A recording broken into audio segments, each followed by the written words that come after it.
หอบหืดอาจทำให้คุณภาพชีวิตคุณพังโดยที่ไม่รู้ตัว ถ้าคุณเป็นหอบหืดแต่ไม่รักษาให้ดีตั้งแต่ต้นปล่อยปละละเลยมาเป็นเวลานาน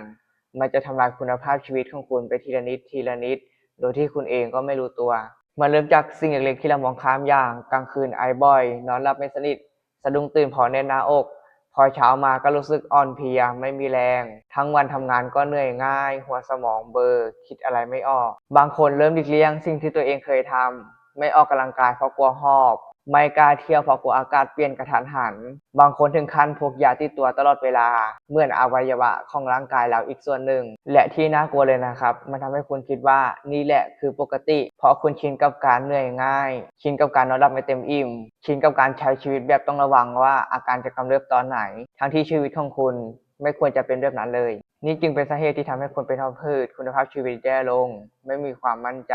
ขาดอิสรภาพในการใช้ชีวิตเพราะร่างกายไม่อำนวยต้องมองคนอื่นออกไปใช้ชีวิตแทนเพื่อนๆคนไหนที่เพิ่งเริ่มเป็นหรือเป็นจนร่างกายไม่เหมือนเดิมแล้ว